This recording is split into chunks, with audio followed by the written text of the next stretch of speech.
Jhansi rail मंडल में बंद railway crossing पर अपनी बाइक को कंधे पर उठाकर पटरी पार कर रहे युवक के खिलाफ रेलवे ने दर्ज कर लिया है मुकदमा। आरपीएफ ने युवक की पहचान करते हुए उसकी तलाश कर दी है शुरू। हालांकि अभी आरोपी बताया जा रहा है फरार।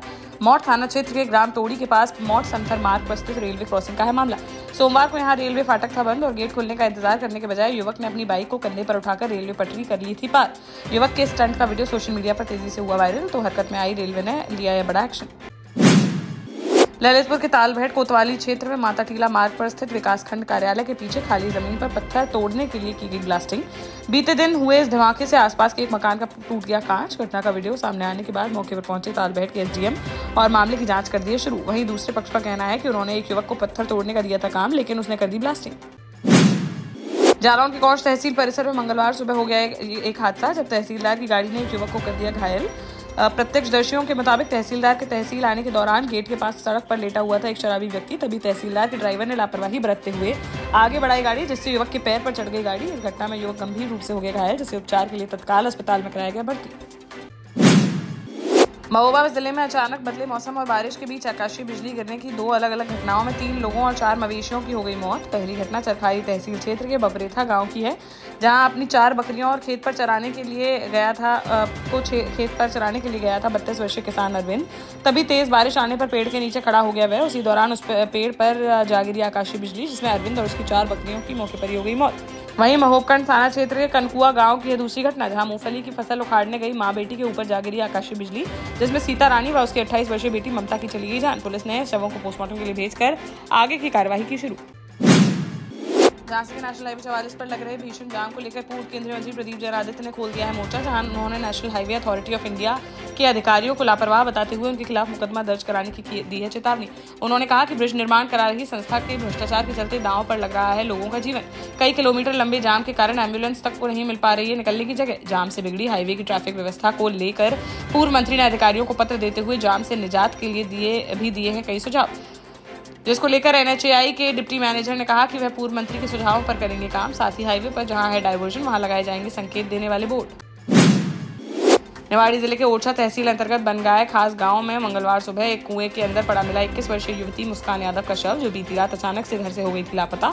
सुबह उसका शव कुएं में मिलने की खबर से परिवार में मच गया कोहराम। पुलिस ने बाहर निकालते हुए पोस्टमार्टम के लिए भेजा शव और मामले की जाँच कर दी है शुरू।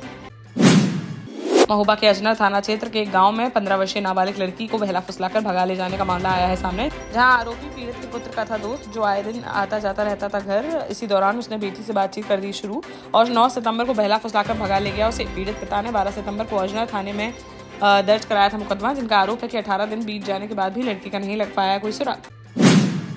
झांसी के सीपरी बाजार थाना क्षेत्र अंतर्गत भोजला गांव में हुए अरविंद यादव हत्याकांड में फिर बोली पुलिस की गोली, जहां बीती देर रात मुखबिर की सूचना पर पुलिस ने भरारी फार्म के पास 2 बदमाशों की घेराबंदी, तो उन्होंने पुलिस पर शुरू कर दी फायरिंग। पुलिस ने जवाबी फायरिंग करते हुए दोनों बदमाशों के पैर में दे मारी गोली, जिनकी भोजला निवासी राहुल यादव और कल्लू यादव के रूप में की गई पहचान, जिन पर 25-25 हजार रुपए का इनाम किया गया था घोषित। दोनों को इलाज के लिए अस्पताल में कराया गया भर्ती और जेल भेजने की कार्यवाही की शुरू। शिवपुरी के गुगवारा गांव के पास मंगलवार दोपहर बेकाबू होकर सड़क के नीचे पलट गई स्कूल बस, जिसमें करीब 20 से 25 बच्चे थे सवार। हादसे में किसी भी बच्चे को नहीं आई गंभीर चोट। हादसे के बाद मौके पर मच गई चीख पुकार, जिसे सुनकर तुरंत मौके पर पहुंचे ग्रामीण और बस में फंसे बच्चों को निकाला सुरक्षित बाहर। मिट्टी में धंस गया था बस का दरवाजा, इसलिए बच्चों को खिड़कियों से निकाला गया बाहर। बिहार के उप मुख्यमंत्री सम्राट चौधरी मंगलवार सुबह पहुंचे धार्मिक आस्था के केंद्र दतिया, जहां उन्होंने मां पीताम्बरा पीठ में पहुंचकर अष्टमी के दिन मां बंगलामुखी माता के किए दर्शन और विधिवत रूप से की पूजा अर्चना। इस अवसर पर उन्होंने देश और प्रदेश वासियों की सुख समृद्धि, शांति और खुशहाली की कामना। दर्शन पूजन के बाद मुख्यमंत्री पहुंचे दतिया एयरपोर्ट, जहां से वे बिहार के लिए हो गए रवाना। ललितपुर में उत्तर प्रदेश सरकार के अल्पसंख्यक कल्याण, मुस्लिम वक्फ एवं हज विभाग के राज्य मंत्री दानिश आजाद अंसारी ने कानपुर के कथित आई लव मोहम्मद बैनर मामले पर दिया बड़ा बयान, जहां उन्होंने स्पष्ट किया कि इस मामले में कानपुर में कोई एफआईआर नहीं की गई है दर्ज। मंत्री ने आरोप लगाया कि कुछ लोग भ्रम की स्थिति कर रहे हैं पैदा, ताकि मुसलमानों का किया जा सके राजनीतिक इस्तेमाल। उन्होंने इसे एक सुनियोजित षड्यंत्र का बताया हिस्सा। देश का जाना माना सैनफिन ग्रुप आपके लिए फिर लाया है झांसी में वास्तु के हिसाब से फ्लोर प्लान सहित एक शानदार टाउनशिप, जिसमें सुरक्षा की दृष्टि से सीसीटीवी, एक ही ग्रैंड गेट से एंट्री और एग्जिट, चौड़ी सड़कें, parking, car wash area, senior citizen and international fountain parks, swimming pool, gym, badminton, tennis आदि courts, school, hospital, shopping mart आदि कई सुविधाएं। इसीलिए तो हम झांसी में लोगों की पहली पसंद।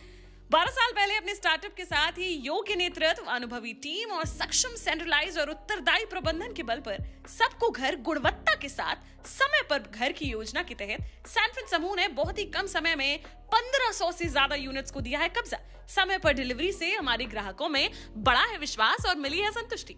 सैनफिन समूह ने बहुत कम समय में Sanfin Ashok city, green homes residency, green homes city, Sanfin Ashok valley, Delhi public school, Sanfin शाखा, केन सैनफिन अस्पताल सहित कई अन्य परियोजनाओं के साथ नई झांसी के निर्माण में स्थापित किया है एक बड़ा मुकाम। तो आप भी आज ही आइए अपने परिवार के साथ और कीजिए अपने सपने साकार।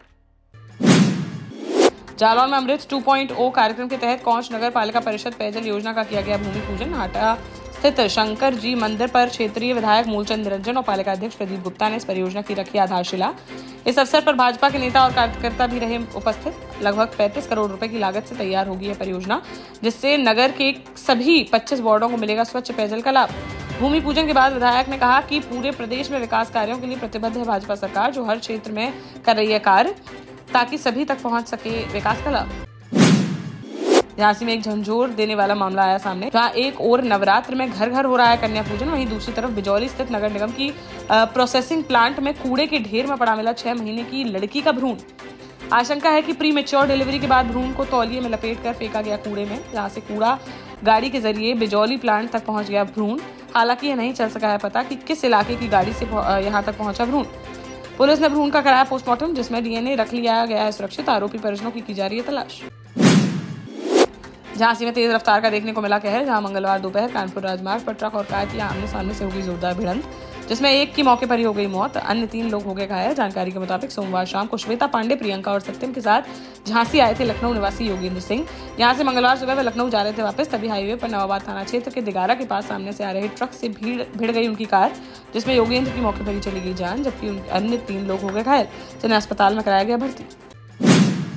निवाड़ी जिले के ग्राम रुदम कोरा में मंगलवार दोपहर जिला प्रशासन ने की बड़ी कार्रवाई, जहां 12 करोड़ रुपए बाजार मूल्य की 20 एकड़ से अधिक सरकारी जमीन को कराया गया अतिक्रमण मुक्त।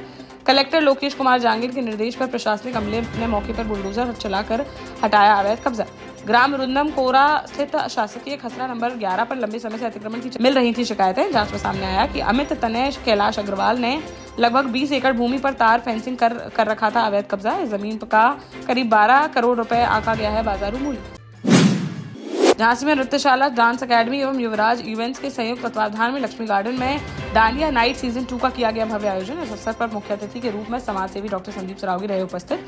उन्होंने आयोजन समिति को बधाई देते हुए कहा कि डांडिया जैसे सांस्कृतिक कार्यक्रम हमारी भारतीय परंपराओं को रखते हैं जीवित और समाज में एकता एवं उत्साह का देते हैं संदेश। झांसी की युवा प्रतिभाओं द्वारा इस आयोजन को भव्य रूप देना है प्रशंसनीय। कार्यक्रम में पारंपरिक संगीत पर गरबा और डांडिया की प्रस्तुतियों से देर रात तक झूमते रहेंगे रंग बिरंगे परिधानों में सजे युवा एवं महिलाएं। इस मौके पर आयोजक टीम से मनोज रायकवार, नेहा रायकवार, मुस्कान सोनी, दीपक श्रीवास, उदय दुबे, सत्यम साहू, मयंक रायकवार, रवि रायकवार समेत अन्य लोग रहे मौजूद।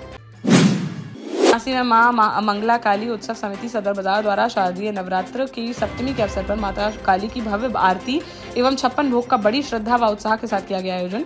इस अवसर पर मां काली का किया गया भव्य श्रृंगार, जिसमें माता को आकर्षक आभूषणों एवं पुष्पों से किया गया अलंकृत। कार्यक्रम में श्रद्धालुओं की बड़ी संख्या में रही उपस्थिति और सभी ने माता के चरणों में अर्पित की अपनी श्रद्धा। इस आयोजन में डॉक्टर संदीप सरावगी भी रहे उपस्थित, जिन्होंने अपने संबोधन में कहा कि मां काली की भक्ति में हमें जीवन में देती है शक्ति और साहस। इस प्रकार के आयोजन बढ़ाते हैं सामाजिक और आध्यात्मिक समरसता। पूजा अर्चना का अनुष्ठान पुजारी नीरज महाराज द्वारा कराया गया संपन्न।